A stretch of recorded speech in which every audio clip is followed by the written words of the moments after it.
Before Christmas, two women face losing their homes. That's because they sued Denver International Airport over health hazards there and lost.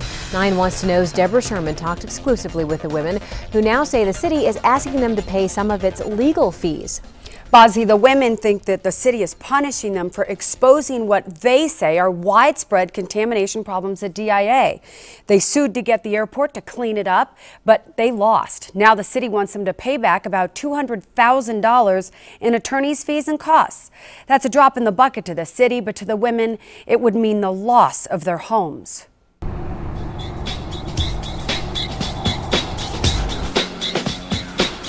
Concourse B, 4 stories high and almost a mile long.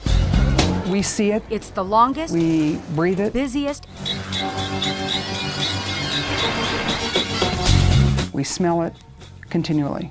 And according to allegations and lawsuits, has been the sickest concourse at DIA. It looked like blood going to burst right out of your eyes. Blisters have blinded eyes and swelled on bodies. He gets hives that create huge blisters that hang off of his skin. Rashes have raged on backs, faces, and legs. It's the most miserable thing. You feel like a prisoner inside your own skin.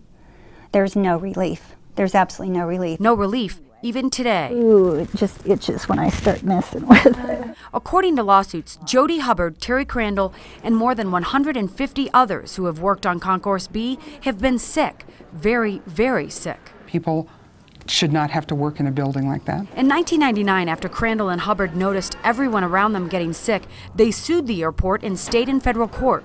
They claimed Concourse B was contaminated with a chemical cocktail of mold, sewage, and de-icing fluid. Money was never the issue. The issue was to make it a safe place for us to work. After an 8-year battle, the airport won. While a state court ruling linked the contamination to health problems, it was overturned. The federal court said there are potential hazards, but they're not imminent or substantial. During the lawsuits, the airport took steps to clean up contamination and move de-icing away from the gates. That wasn't in the plan. Now, the city's talking about making the women pay back its legal fees of $187,000. I'd lose everything I have. Their attorney thinks the city's trying to teach them a lesson for speaking out. This is really an element of punishment that is being directed toward them for having stepped forward. And it has a chilling effect, in my opinion, on other people that are willing to step forward and do the right thing. DIA refused to talk to us on camera about this, or to take us underground Concourse B to see if the contamination's been all cleaned up. In emails, the airport says there was never any mold, gas, or chemical found to be causing a health hazard at the B concourse. That is still the case today. So how does DIA explain this? 6 health reports and court testimony that says training rooms had so much mold they had to be sealed off and demolished. In the basement, mold covered an 80-foot wall, and raw sewage and de-icing fluid bubbled up from the floor. This is warranted, it's substantiated, it's evident.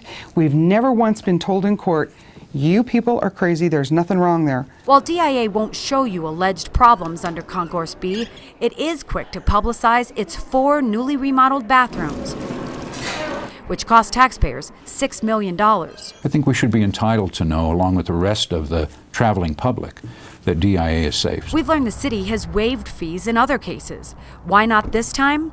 After 9 Wants to Know started asking questions, Denver's top attorney said the city just might change its mind. We are willing to explore resolving the matter. In case you missed that, he says the city might waive those legal fees. Only time will tell if this will be Hubbard and Crandall's last Christmas at home. Even for them to consider this is a big thing for us. To even get that close, I have goosebumps. I'm elated if that is what's taken place. I am thankful, so thankful.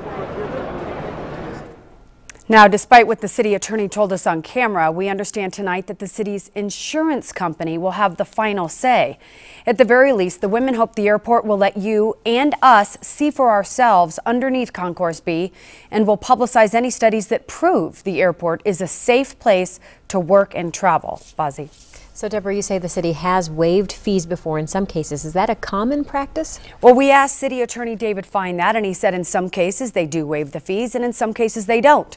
So we'll have to wait and see what happens in this case, and you can be sure that we will be following up on this, Bozzy. All right, thanks, Deborah.